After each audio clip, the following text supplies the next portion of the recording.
نحمده ونصلي على رسوله الكريم اما بعد اعوذ بالله من الشيطان الرجيم بسم الله الرحمن الرحيم وما تلك بيمينك يا موسى قال هي عصاي اتوكأ عليها واهش بها على غنمي ولي فيها مآرب اخرى صدق اللہ العظیم۔ گفتگو چل رہی تھی حضرت موسیٰ علیہ السلام اور اللہ رب العزت کے مابین آپس میں جو گفتگو ہوئی ہے کوہ طور پر وادی طویٰ میں۔ اللہ تبارک و تعالیٰ نے سب سے پہلے تو یقین دلایا حضرت موسیٰ علیہ السلام کو کہ تم سے گفتگو کرنے والا تمہارا رب ہے۔ حضرت موسیٰ علیہ السلام کو جب یقین ہو گیا، اب چونکہ حضرت موسیٰ علیہ السلام کو اللہ رب العزت ایک معجزہ عطا فرماتے ہیں، یہاں پر عصا کا معجزہ، جو حضرت موسیٰ علیہ السلام کے بہت سارے معجزات میں سے سب سے زیادہ مشہور معجزہ ہے کہ اپنی لاٹھی کو حضرت موسیٰ علیہ السلام جب زمین پر ڈالتے تھے تو وہ سانپ بن جایا کرتا تھا۔ ایسے ہی دوسرا معجزہ تھا حضرت موسیٰ علیہ السلام کا جو مشہور تھا، اپنی بغل میں جب ہاتھ وہ داخل کرتے تھے تو اس ہاتھ کے اندر چمک پیدا ہو جاتی تھی، روشنی پیدا ہو جایا کرتی تھی۔ تو یہ دونوں معجزات حضرت موسیٰ علیہ السلام کو کوہ طور پر ہی عطا کیے گئے۔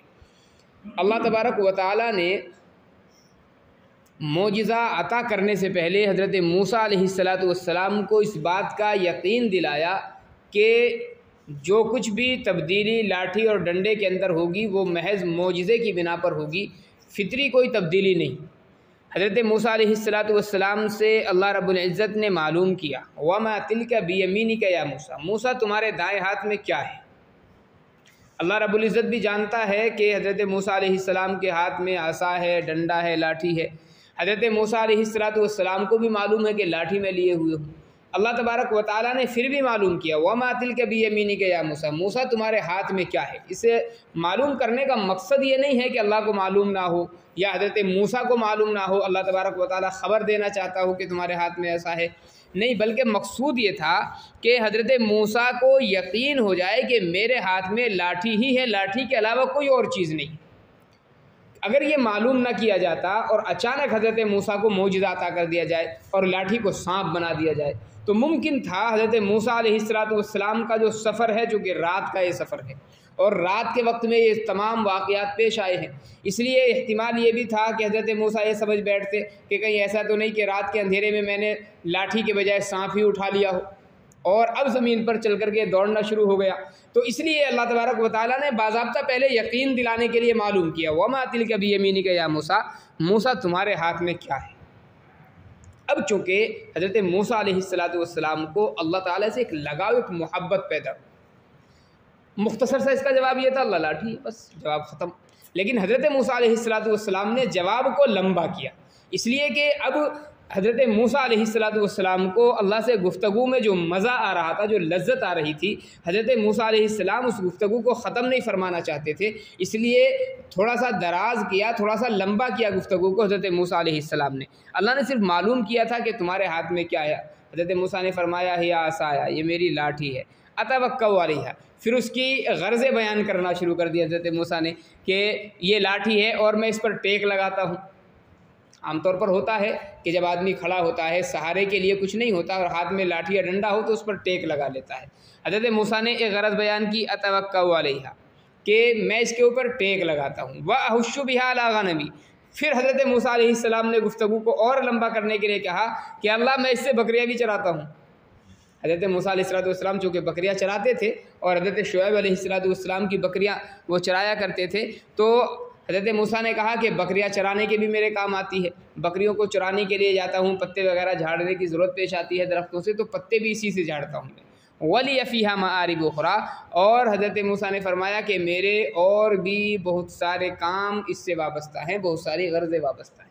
مثال کے طور پر موذی جانوروں کو بھگانے کے کام آتی ہے، کہیں پر دریا پر سفر کر رہے ہوں تو زمین کو چیک کیا جا سکتا ہے لاٹھی کے ذریعے سے کہ زمین نرم ہے یا سخت ہے اور اس کے حساب سے آدمی چلے۔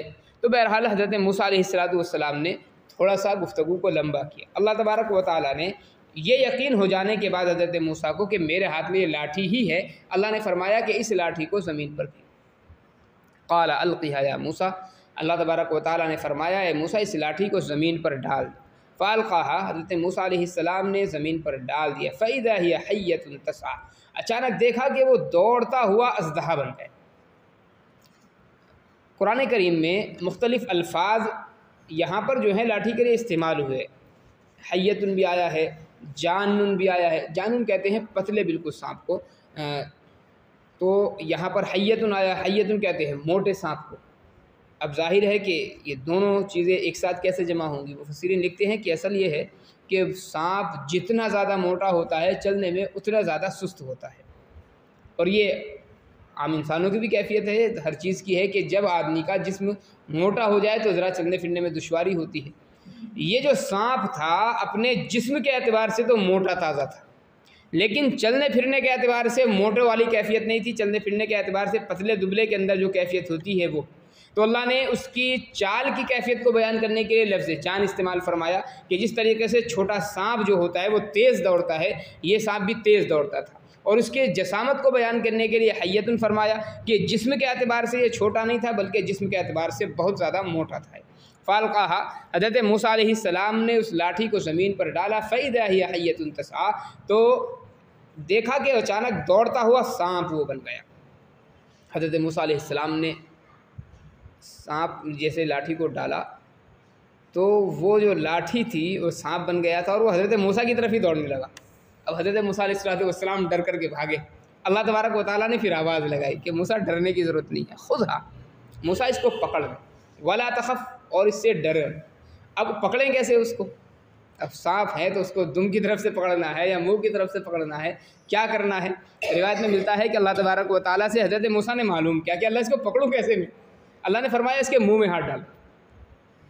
تو حضرت موسیٰ علیہ السلام نے اس کے منہ میں ہاتھ ڈالا، تو جیسے لاٹھی ہوتی ہے اور وہ پکڑنے کی اس کی ایک الگ سے ہوتی ہے، تو جب ہاتھ اس کے منہ میں ڈالتے تھے تو پکڑنے والی جو ڈنڈی الگ سے اس میں ہوتی ہے لاٹھی میں، وہ شکل اس کی ہوتی تھی۔ تو بہرحال حضرت موسیٰ علیہ السلام نے اس کو پکڑا۔ پھر قال خذھا ولا تخف، حضرت موسیٰ علیہ السلام سے اللہ نے فرمایا اس کو پکڑ لو، ولا تخف، اور ڈرو نہ، سنعیدها سیرتها الاولی، ہم اس کو اس کی پہلی کیفیت پر لوٹا دیں۔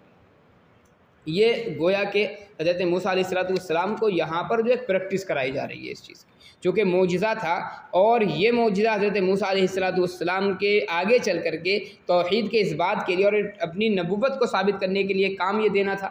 اس لیے اگر اچانک ہی حضرت موسیٰ علیہ السلام کو بھرے دربار میں فرعونیوں کے اگر یہ کہہ دیا جاتا کہ لاٹھی زمین پر پھینکو اور یہ سانپ بن جائے گا، تو ظاہر ہے خود حضرت موسیٰ علیہ السلام کشمکش میں پڑ جاتے۔ اس لیے حضرت موسیٰ کو پہلے یہ چیز دکھلا دی گئی تاکہ جب وہاں پر جا کر کے معاملات پیش آئیں تو حضرت موسیٰ علیہ السلام کو خوف محسوس نہ ہو۔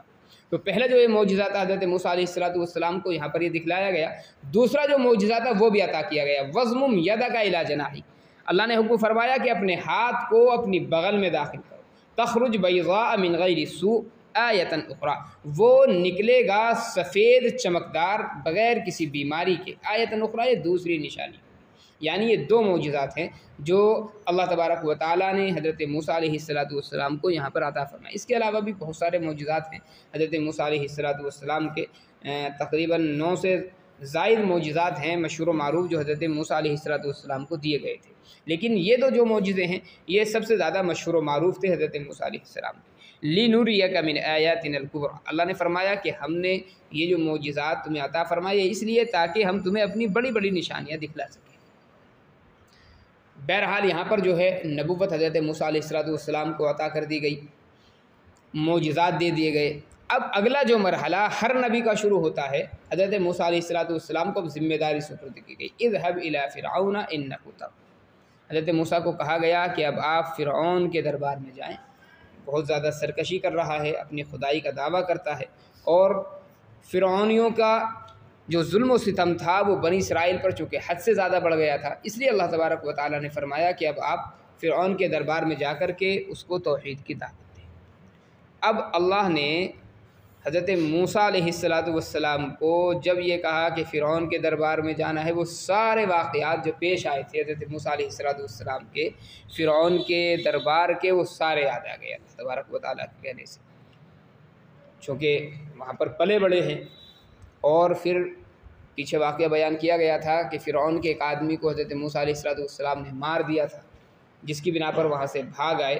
اب حضرت موسیٰ علیہ السلام کے ذہن میں ایک خوف بھی تھا کہ ظاہر ہے دشمن کے دربار میں جا کر کے باضابطہ اس کو دعوت دینا ہے، تو کہیں نہ کہیں خوف بھی تھا۔ دوسری چیز یہ کہ پہلے بھی یہ واقعہ آیا ہے کہ حضرت موسیٰ علیہ السلام کی زبان میں لکنت پیدا ہو گئی تھی، زبان کے جل جانے کی وجہ سے، اور توحید کے اس بات کے لیے، نبوت کے اس بات کے لیے ظاہر ہے کہ تقریر کرنے کی ضرورت پیش آتی، اور حضرت موسیٰ علیہ السلام یہ محسوس کر رہے تھے کہ اگر میں بیان ان کے سامنے کروں گا تو اتنی صفائی کے ساتھ میں بیان نہیں کر سکتا جتنی صفائی کی وہاں پر ضرورت ہوتی ہے۔ اس لیے حضرت موسیٰ علیہ السلام نے اب اپنے لیے کچھ دعائیں فرمائی ہے۔ قال رب اشرح لی صدری، اللہ سے فرمایا اے اللہ میرے سینے کو کھول دیجیے، علوم نبوت کے لیے بھی کہ علوم نبوت جو ہے وہ اس کے اندر سما جائے، اور دوسری چیز یہ کہ دشمن کے دربار میں جانا ہے تو دشمن کے دربار میں خوف محسوس نہ ہو، نڈرتا آ جائے، اس کے لیے بھی موسیٰ علیہ السلام نے دعا فرمائی۔ وَيَسِّرْ لِي أَمْرِي، میرے معاملے کو آسان فرما دیجیے۔ وَاحْلُلْ عُقْدَةً مِّن لِّسَانِي، اور میری زبان کی گرہ کو کھول دیجیے، یفقہوا قولی، کہ وہ میری بات کو سمجھ سکے۔ یہاں پر جو ہے یفقہوا قولی سے یہ معلوم ہو رہا ہے کہ حضرت موسیٰ علیہ السلام اس سے پہلے اتنا بھی بولنے پر قادر نہیں تھے کہ سامنے والا آپ کی بات کو سمجھ سکتا۔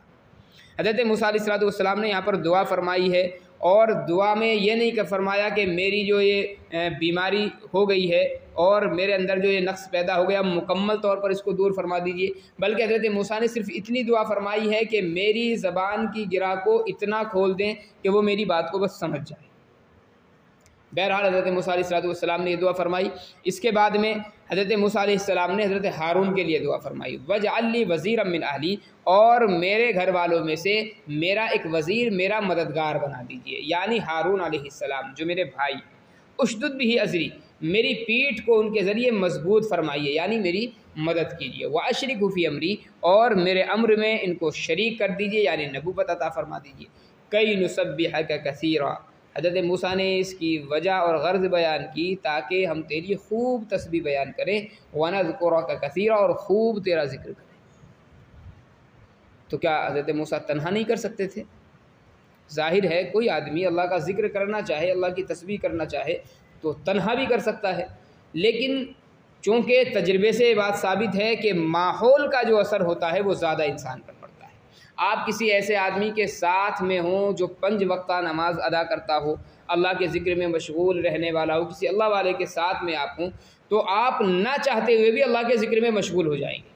آپ کو پھر کہنے کی یا بہت زیادہ مشقت کی ضرورت نہیں ہوگی، اور دین کے ماحول میں اگر آپ رہیں گے تو دین پر عمل کرنا خود بخود آسان ہو جاتا ہے۔ ایک یہ کہ آپ ایک ایسے آدمی کے ساتھ میں ہو جو 1 وقت کی نماز نہ پڑھتا ہو، آپ کتنے بھی بڑے پابند ہو نماز کے، لیکن آپ پر نماز پڑھنا ایک بوجھ محسوس ہوگا اس وقت۔ تو حضرت موسیٰ علیہ السلام نے اس لیے اصل یہ دعا فرمائی کہ ماحول مجھے میسر آئے گا، اور ماحول کے اندر پھر اللہ کا ذکر، اللہ کی تسبیح کرنا یہ آسان ہو جائے گا۔ کئی نسبحک کثیرا، تاکہ اللہ ہم تیری خوب تسبیح بیان کرے اور خوب ذکر کرے۔ انک کنت بنا بصیرا، یقیناً اے ہمارے رب آپ ہمیں دیکھنے والے ہیں۔ اللہ تبارک و تعالیٰ نے فرمایا، قال، اللہ نے فرمایا، قد اوتیت سؤلک یا موسیٰ، اے موسیٰ تمہارے سوالات پورے کر دیے گئے، یعنی جتنی بھی دعائیں حضرت موسیٰ علیہ السلام نے مانگی ہے اللہ تبارک و تعالیٰ نے ساری دعاؤں کو پورا کر دیا۔ وَلَقَدْ مَنَنَّا عَلَيْكَ مَرَّةً أُخْرَىٰ، اور اے موسیٰ ہم تمہارے اوپر ایک مرتبہ اور احسان کر چکے۔ وہ احسان کون سا ہے؟ اللہ تبارک و تعالیٰ نے اس کے بعد میں وہ ذکر فرمایا، یعنی بچپن کا جو واقعہ تھا حضرت موسیٰ علیہ السلام کا، فرعون کی جانب سے لوگوں کو متعین ہونا کہ وہ بچوں کو دیکھ کر کے قتل کریں، اور پھر حضرت موسیٰ علیہ السلام کو زندہ بچانا، پھر فرعون کے دربار میں باضابطہ پرورش کرنا۔ تو یہ جو احسان تھا اللہ تبارک و تعالیٰ کا، اللہ نے یہ بھی یاد دلایا کہ یہ تو احسان ہم کر ہی رہے کہ تمہاری تمام دعاؤں کو قبول کر چکے، اور کیوں نہ کرے کہ ہم تو تمہارے اوپر بچپن کے اندر بھی ایک احسان کر چکے۔ یہ واقعہ کل انشاءاللہ اللہ عمل کی توفیق عنایت فرمائے۔ سبحان اللہ و بحمدہ، سبحانک اللہم و بحمدک، ونشہد ان لا الہ الا انت، نستغفرک ونتوب الیک۔ سبحان ربک رب العزت عما یصفون.